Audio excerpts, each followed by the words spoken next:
지난 시간에 이제 더둘로라는 변호사가 열심히 아주 웅변적으로 그리고 능숙능란하게 선동적으로 변론을 했습니다. 사도 바울을 고발을 했지요.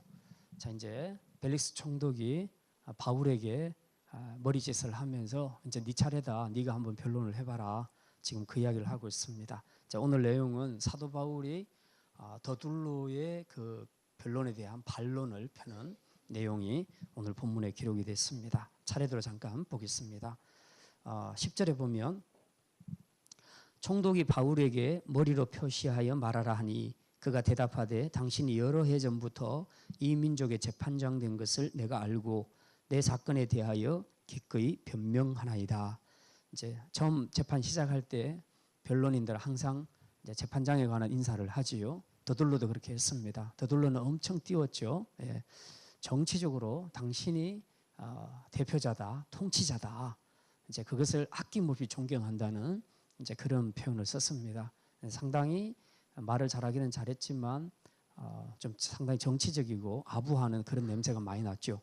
사도 바울은 오늘 보니까 통치자의 개념보다는 이 벨릭스 총독에 대해서 민족의 재판장이 된 것을 내가 기쁘게 생각한다. 그렇게 말합니다. 어쨌든 지금 사건 심리를 해야 되는 상황이고 재판을 내려야 되니까 재판장으로서 그렇게 인식을 하고 또 그런 말을 해줬기 때문에 아마 듣는 사람의 입장에서는 당신은 통치자입니다. 이런 얘기보다 재판법정에서는 당신이 재판관입니다. 라고 얘기했을 때 훨씬 더 정확하고 무거운 그런 부담감을 느낄 수가 있겠죠. 아주 적절하게 단어를 잘 표현하고 있는 것을 우리가 보게 됩니다.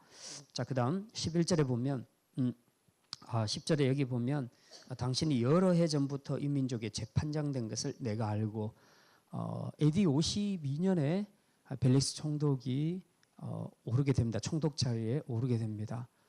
그리고 사도 바울이 2차 전도 여행이 58년에 끝나죠.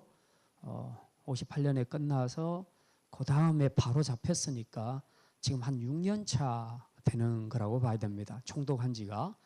그럼 6년 정도 했으면 총독 입장에서도 그 지역에 대해서 상당히 많이 파악을 했을 것이라고 보지요.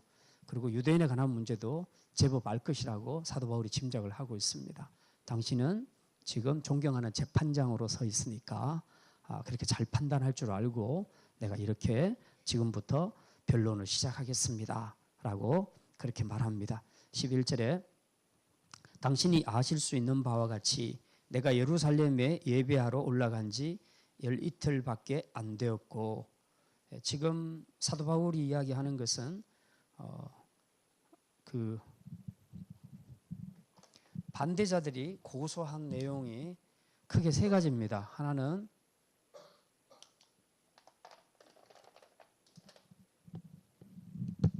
소요를 일으켰다 해서 소요죄. 두 번째로는 나사렛 이단이다. 그 다음에 세 번째 성전을 훼손했다. 그 이방인들을 데리고 들어가서 성전을 훼손했다 하는 이 세 가지 죄목으로 고소를 했지요. 자, 거기에 대한 답변을 지금 하고 있는 겁니다. 11절에 보면 내가 예루살렘에 예배하러 올라간 지 12틀밖에 안 되었다. 소요죄는 뭡니까? 정치적인 것을 이야기하죠. 정치적인 행동을 했다. 음모를 꾸몄다. 반란을 꾸몄다. 그래서 로마 정부에 대해서 반란을 꾸몄다.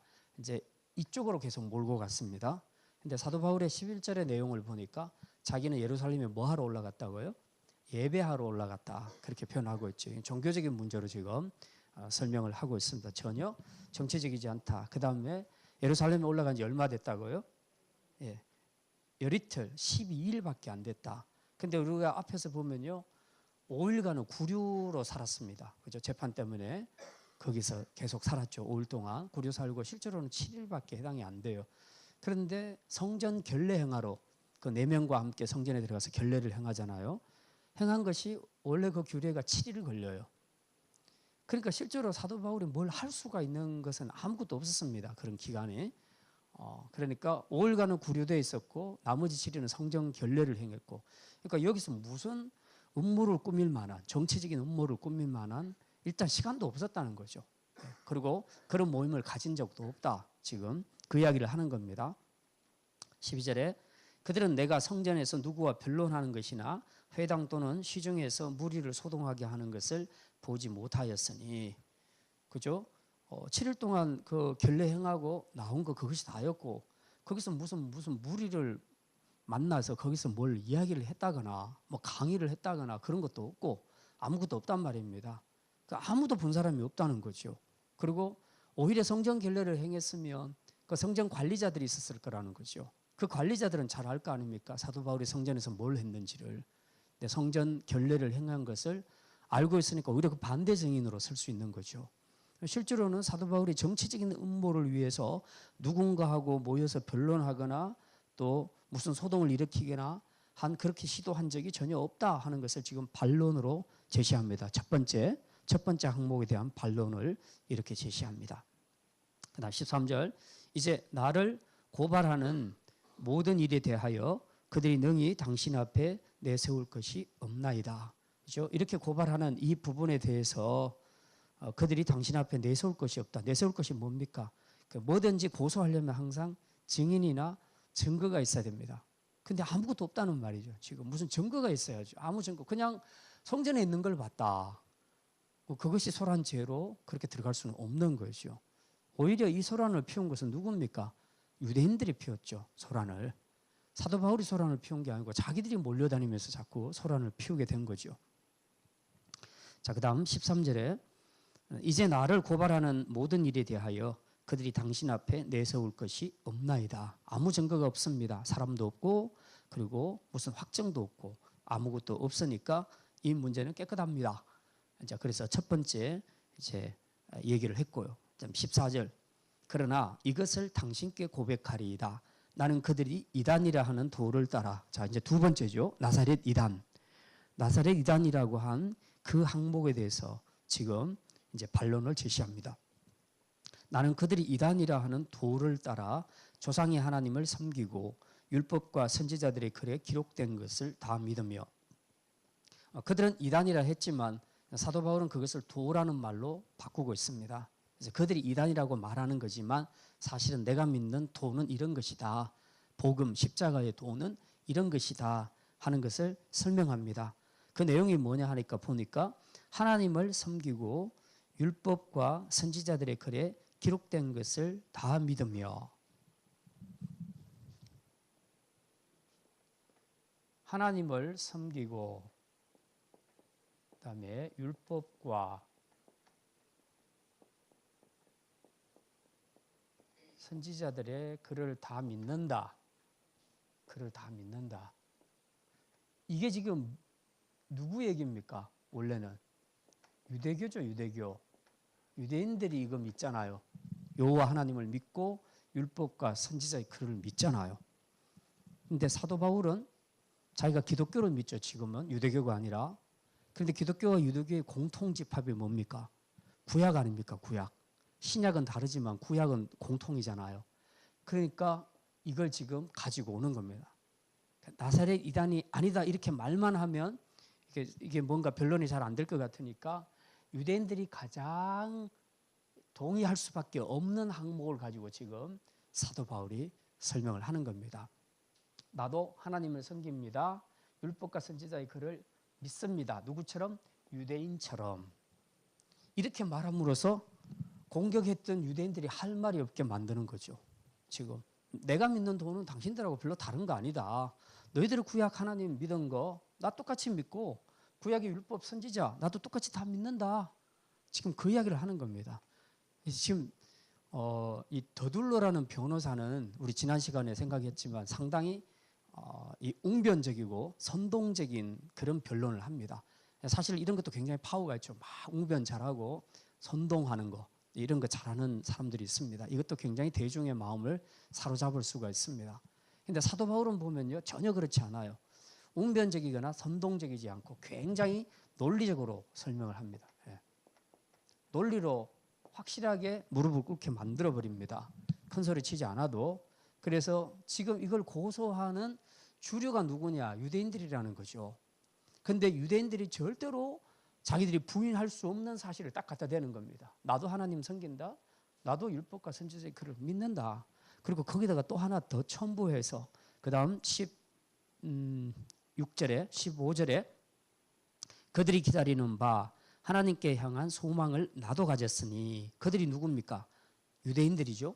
유대인들이 기다리는, 뭘 기다리는데, 하나님께 향한 소망을 나도 가졌으니 곧 의인과 악인의 부활이 있으리라 함이니라. 예. 여기다가 부활까지. 기억나십니까? 지난번 그 재판장에서 사도 바울이 이것 때문에 지금 궁지에서 나왔죠. 그때 사두개인하고 바리새인하고 싸움을 붙여버리잖아요. 사두개인들은 부활이 없다 하는 쪽이고 바리새인은 부활이 있다 하는 쪽이라, 사실은 이 둘이가 서로 손잡고 같이 사도 바울을 공격을 했는데 사도 바울이 부활을 가지고 딱 설명을 해버리니까 그때부터 이 사람들이 부류가 나눠져 버렸죠. 그래서 서로 막 싸움을 하게 되죠.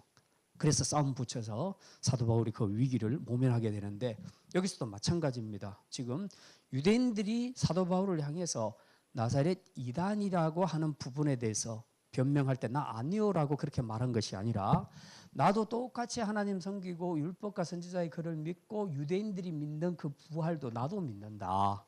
여기 보니까 의인의 부활과 그리고 악인의 부활, 의인과 악인의 부활을 나도 믿는다. 자, 이러니까 이제 유대인들이 지금 이제 난감해지는 겁니다.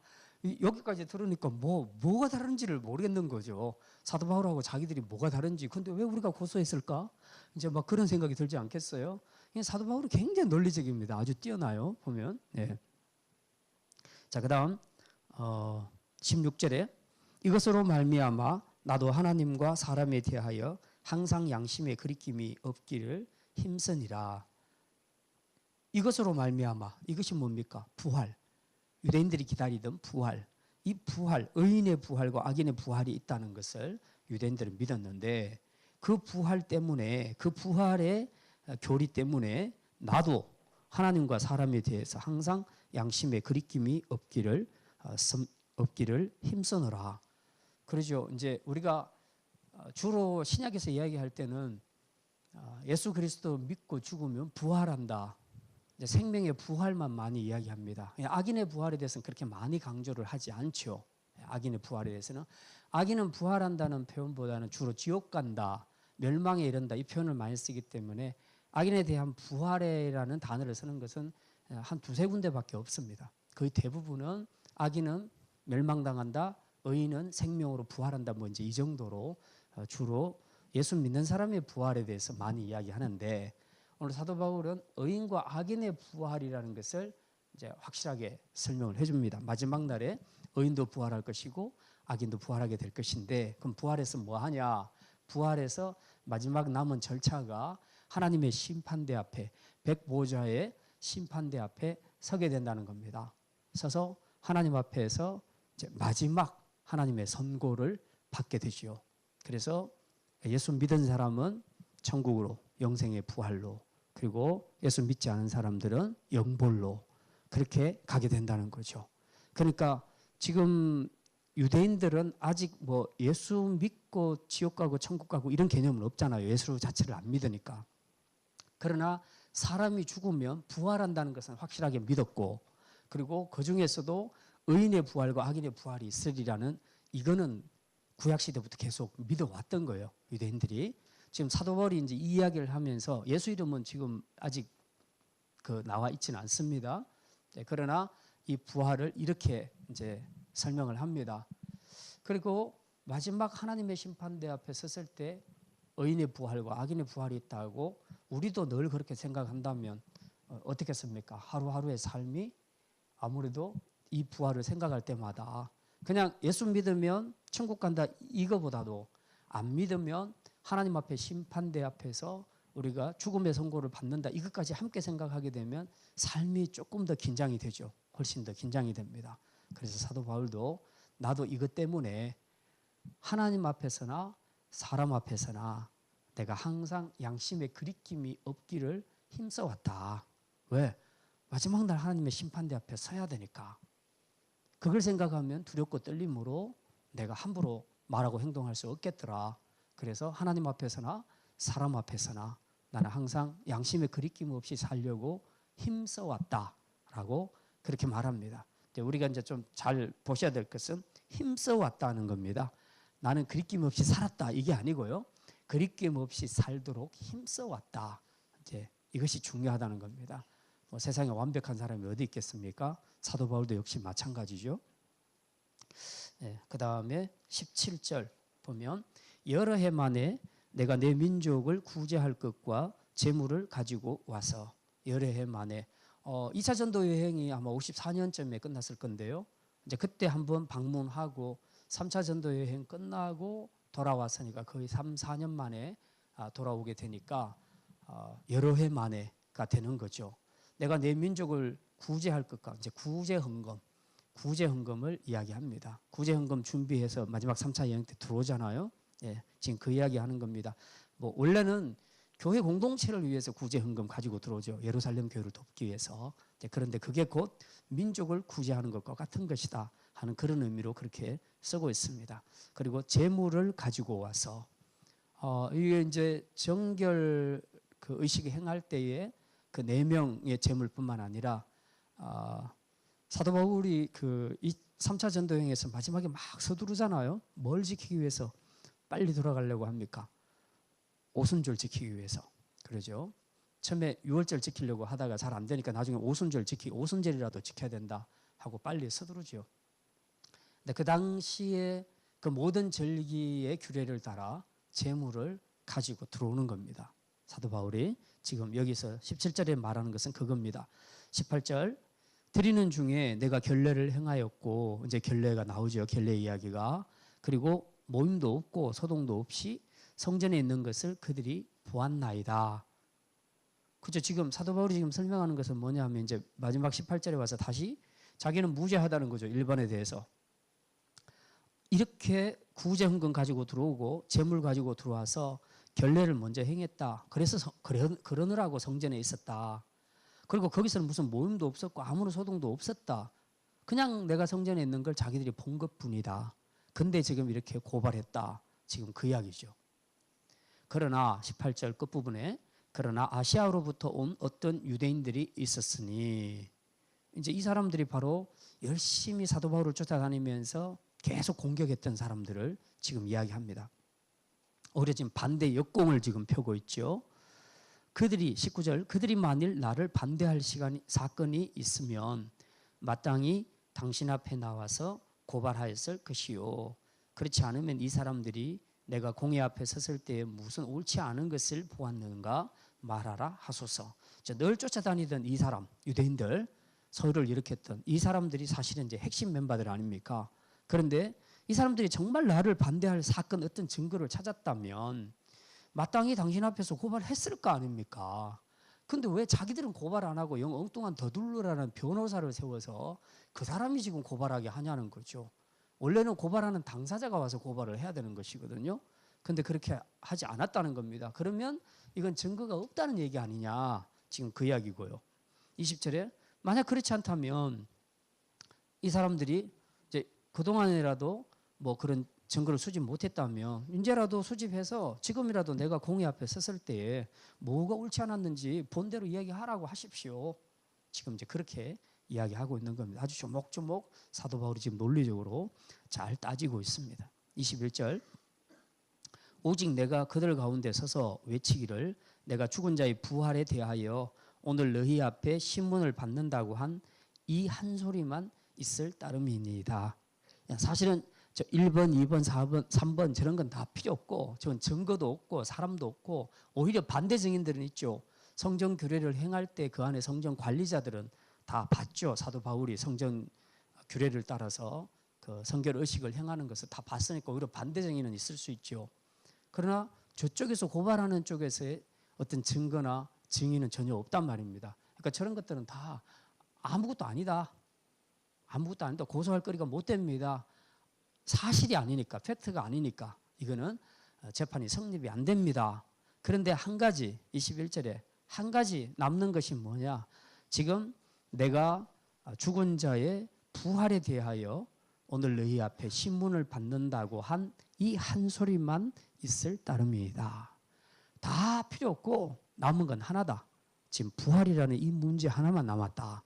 요게 법정에서 다투려면 다툴 문제다. 그런데 이 문제도 사실은 법정에서 다툴 수가 없는 게 두 가지 이유에서 안 됩니다. 하나는 로마 법정에서는 이게 종교적인 문제이기 때문에 안 건드립니다. 이건 너희들 종교 문제니까 너희들이 알아서 해라는 거죠. 로마 입장에서는 전혀 법정에 서도 이건 문제를 다룰 수가 없어요. 부활 때문에 사도 바울을 감옥에 넣는다거나 이 부활에 대한 것을 가르쳤다고 해서 사도 바울을 감옥에 넣는다거나 그럴 수는 없다는 겁니다. 두 번째로 사내들인 공회도 마찬가지입니다. 사내들인 공회에서도 부활 가지고 말할 수 없는 게 사내들인 공회의 구성원 중에 바리새인들이 있잖아요. 이 사람들도 결국 다 부활을 믿잖아요. 그럼 바울을 거는 순간 바리새인들도 같이 걸리는 겁니다. 그러니 절대로 사내들인 공회에서는 부활을 전했다는 것 때문에 그렇게 공격을 할 수가 없게 되는 거죠. 그럼 결론적으로 뭐냐? 아무것도 없다는 겁니다. 이 재판은 사도 바울이 걸릴 것은 아무것도 없다는 것을 사도 바울이 자기 논리를 통해서 확실하게 입증을 해버리는 거죠. 자, 그 다음에 22절에 벨릭스가 이 도에 관한 것을 더 자세히 아는 고로 연기하여 이르되 천부장 우르시아가 내려오거든 너희 일을 처결하리라 하고. 자, 이제 21절에서 사도 바울이 남은 것은 부활에 관한 것뿐이다. 자, 이거 어떻게 좀 더 설명해 볼까요? 이제 이런 분위기죠. 그러니까 벨릭스가 이야기합니다. 자기가 이 도에 대해서 더 잘 알고 있다는 거죠. 벨릭스가 어떻게 알게 됐는가? 벨릭스가 사는 곳이 어디입니까? 이 재판 받으러 벨릭스에게 올 때 벨릭스가 있던 곳이 어디였어요? 잘 생각 안 나죠? 가이사라죠. 가이사라까지 재판 받으러 왔죠. 그때 군사들 막 이끌고 엄청나게 왔죠. 자, 가이사라 지역에 누가 있었냐면 21장 8절에 보면요. 전도자 빌립이 살았습니다. 그 동네에 빌립과 예언하는 딸들이 있었죠. 그게 그래서 그 사람들을 통해서 이 도를 들었을 것이다. 이제 그다음 또 하나는 이 벨릭스 총독의 아내 중에 드루실라라는 여자가 있습니다. 나중에 보면 어디 나오는데 26절인가 24절에 보면 드루실라가 나옵니다. 아내가 나와요. 드루실라가 유대인이에요. 근데 이제 본처는 아니고 세칸든가 그쯤 돼요. 아무튼 자, 그래서 어쨌든 이제 아내가 유대인이니까 이제 많은 얘기를 또 들을 수 있을 것이라고 이제 그렇게 봅니다. 또 그리고 뭐 6년 동안 여기를 총독으로 통치를 했었으면 나름대로 유대인들에 관한 것들을 많이 알고 있었을 거라고 봅니다. 특별히 이제 이 기독교에 대해서도 분명히 들어서 알고 있었을 거죠. 자, 그래서 뭐 이 도에 대해서는 이제 자기가 잘 알고 있다고 생각을 하니까 자, 그런데 문제는 22절에 보니까 그 재판을 연기한다는 겁니다. 이제 선고를 해줘야 되는데 마지막에 선고를 연기를 합니다. 누가 올 때까지? 천부장 루시아가 올 때까지. 그래도 이것도 웃기는 이야기예요. 천부장 루시아가 편지를 통해서 아주 쫙 이렇게 상세하게 설명을 했잖아요. 내가 보니 이 사람은 문제가 없더라. 그리고 뭐 괜히 소동을 하고 있지만 결국은 자기들의 종교적인 문제더라. 뭐 이렇게 쭉 상세하게 설명했고 사람까지 보냈고 다 그렇게 했는데 뭐 또 그 사람이 올 때까지 기다려가지고 다시 처결을 한다는 것이 좀 이상하죠. 수상한 겁니다. 이제 이게 나중에 보면 26절에 보면 그 이제 저희가 나타나요. 26절에 오늘은 아닌데 오늘 본문 아닌데 동시에 바울에게서 돈을 받을까 바라는 마음으로 더 자주 불러 이야기하더라. 그러니까 자기가 들어보니까 지금 이 재판장에서는 바울이 이겼어요. 바울이 무죄라는 걸 벨릭스 총독은 알았습니다. 알았으면 무죄로 선고를 해줘야 되는데 선고를 안 하는 겁니다. 지금 선고를 안 하고 지금 또 연기하는 겁니다. 그러니까 이제 두 가지를 염두에 두고 있는 거죠. 하나는 어쨌든 유대 종교 최고 지도자인 대제사장 아나니아와 그 종교 지도자들의 어떤 분노 이런 것들을 그냥 일시에 그냥 팍 무너뜨리려니까 이것이 신경이 거슬리는 겁니다. 그래서 그쪽도 조금 이렇게 생각하고 그 다음에 이거 조금 느리다 보면 사도 바울이 어떻게 좀 잘 봐달라고 돈도 좀 주지 않을까. 로마 사람이니까.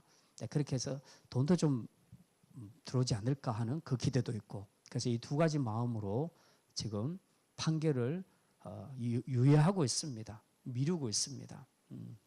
참 머리가 잘 돌아가는 사람이죠. 23절에 백부장에게 명하여 바울을 지키되 자유를 주고 그의 친구들이 그를 돌보아 주는 것을 금하지 말라 하니라.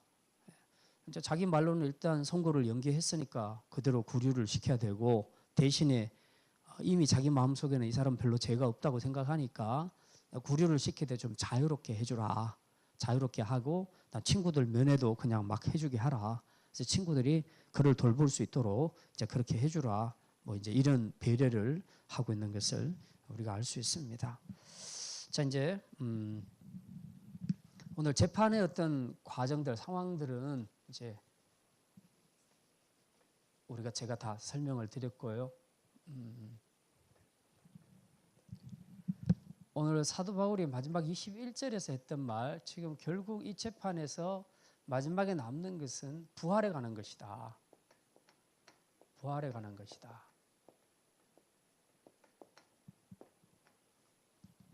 자, 그래서 오늘 이 부활에 대해서만 이제 잠깐 생각을 하려고 합니다. 사도 바울은 오늘 이 본문을 통해서 21절에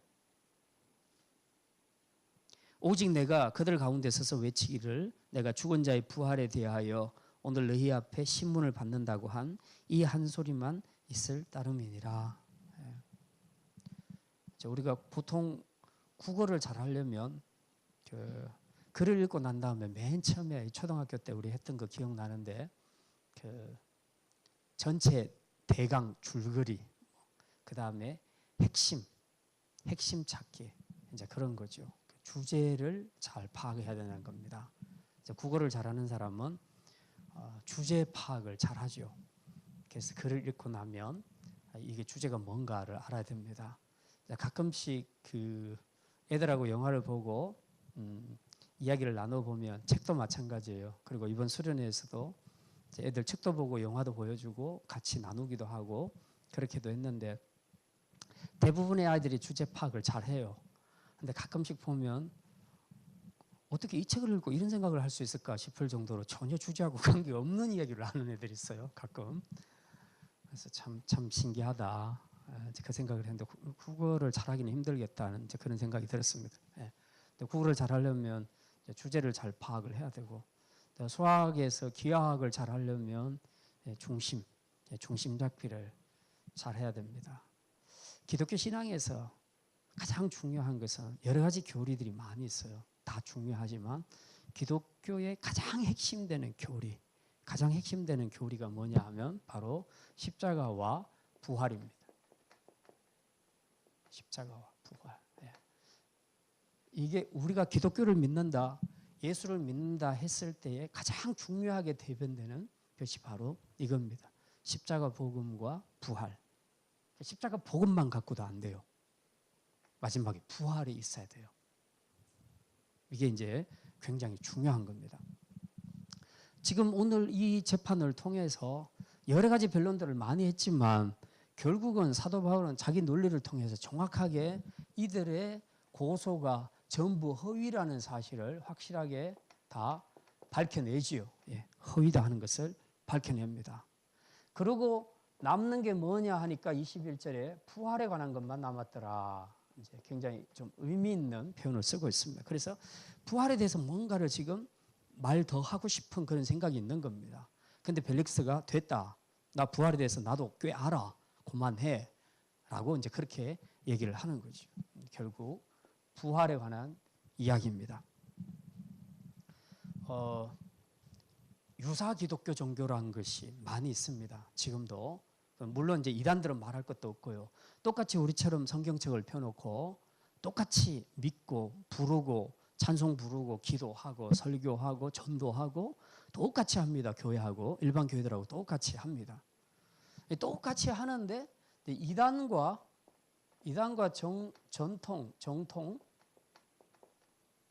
정통 기독교와 이단의 차이점이 뭐냐 하면, 이단은 말 그대로요. 말 그대로 끝이 다르다는 거예요. 그래서 5%까지 같이 갑니다. 기독교하고 모든 내용을 거의 같이 갑니다.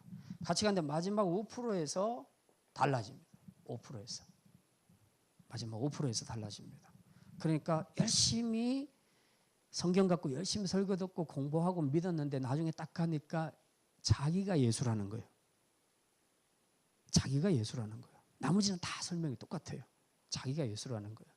이제 그 자기가 예수라는 것을 설명하기 위해서 이제 동방의 이스라엘이라고 합니다. 우리나라를 동방의 이스라엘이라고 합니다. 그다음에 예전에는 평양을 동방의 예루살렘이라 그랬습니다. 지금은 서울을 동방의 예루살렘이라고 합니다. 그래서 어쨌든 그 마지막에 재림하시는 메시아는 동방에서 온다. 땅 끝에서 올 거다. 동방에서 올 거다. 땅 끝이 어디냐? 대한민국이다. 동쪽이 어디냐? 동방이죠. 동방의 고요한 나라. 동쪽이다. 그렇게 해서 동쪽에서 메시아가 올 것을 막 열심히 포석을 깔고 가르쳐 줘 놓고 그리고는 동쪽에서 나올 메시아니까 어느 나라 사람이겠냐? 물으면 이제 한국 사람이라는 대답이 나오게 되죠. 그래서 이제 결국 마지막에는 자기들이 믿고 있는 교주가 예수다. 이제 그렇게 가르치는 거죠. 지금 전형적으로 JMS, 정명석, 주로 서울대에서 활동을 굉장히 많이 하죠. 낙성대 위주로 해서 그 낙성대 JMS에 들어간 그런 학생들이 똑똑한 학생들이 거의 대부분 들어가요. 그리고 저도 잠깐 JMS에 들어갔었습니다. 예전에 들어가서 거기서 하는 공부 30과 중에 제가 29과까지 배웠어요. 예. 제가 뭐하러 들어갔을까? 예. 저희 교회 한 자매가 거기를 들어갔어요. 그냥 공부하러 들어갔다가 이단이 되어버렸어요. 그 구하로 제가 들어간 거예요. 사자굴로 들어간 거예요. 저도 굉장히 위험한 그런 순간이 있었는데 어쨌든 그때는 JMS가 뭔지를 몰랐어요. 제가 막 전부 대학생들 상대로 그때 가르쳤거든요. 저도 대학교 때니까 대학생 때였으니까 주로 법대생들을 많이 노리고 있고요. 그렇게 해서 이 대학생들에게 아주 신선하게 가르칩니다. 아주 기독교 교리도 뭐 옛날 그 목사님들이 하듯이 막 고리타분하게 하는 것이 아니라 막 교회 안에서 모든 그 찬송가에 나오는 가사를 유행가에다 다 붙입니다. 두만강 푸른 물에 막 이걸 갖다가 뭐 그 요단강 무슨 하나님이 어쩌고 막 이렇게 해가지고 막 노젓는 뱃사공에 노젓는 예수님 막 그러면서 막 하는데 너무 참신한 거예요. 처음에 들을 때. 와, 이거 정말 현대적이구나. 뭐 대학생들 모아놓고 막 그러고 있어요.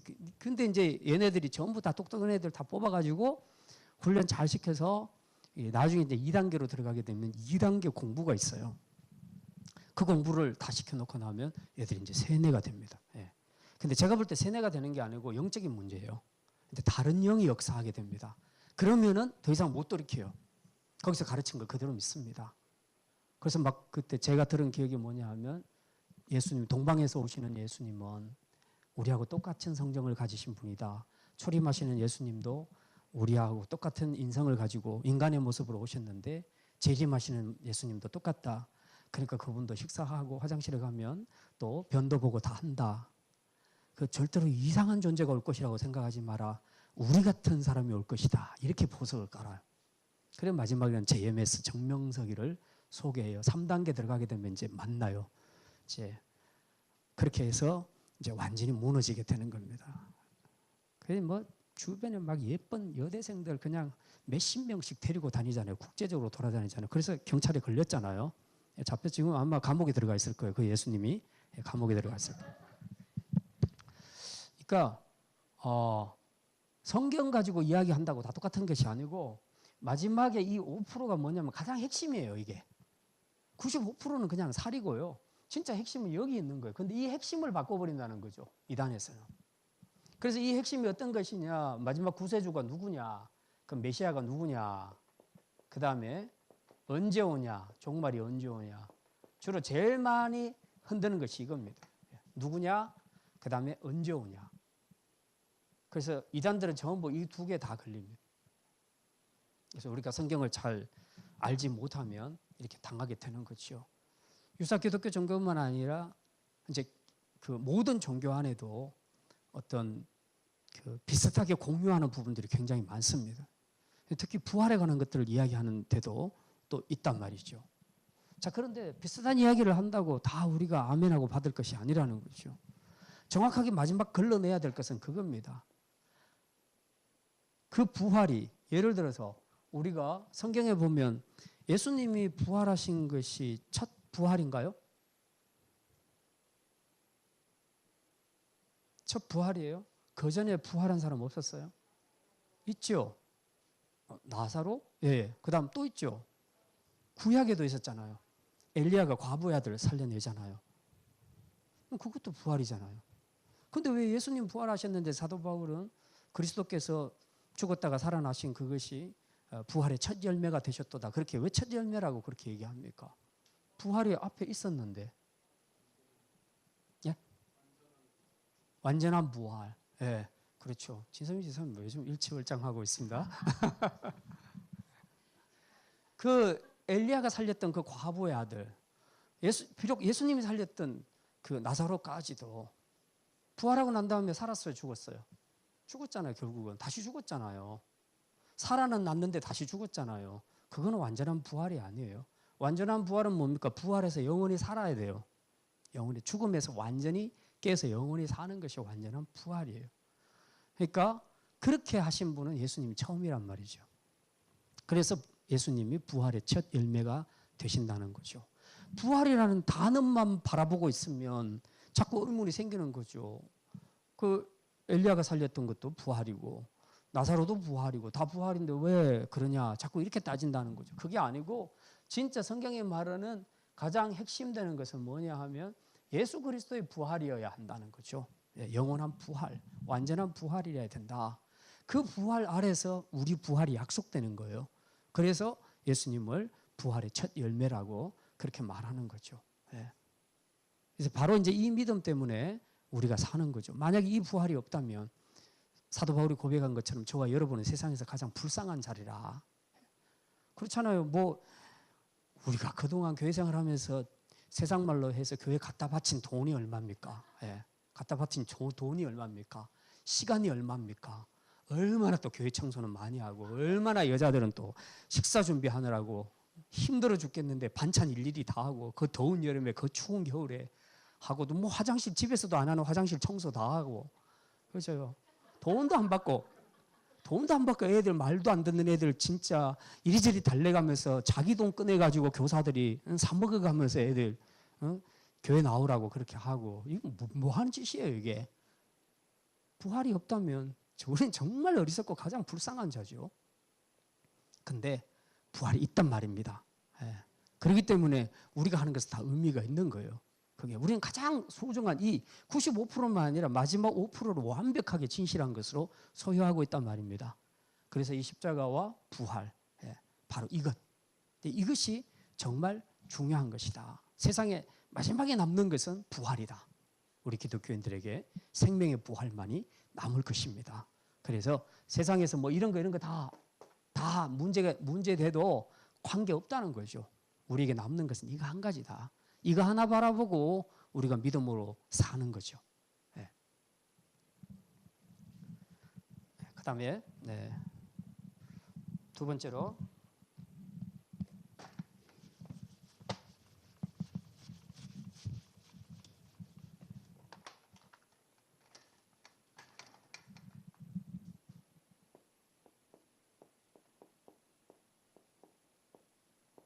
양심에 그리낌이 없이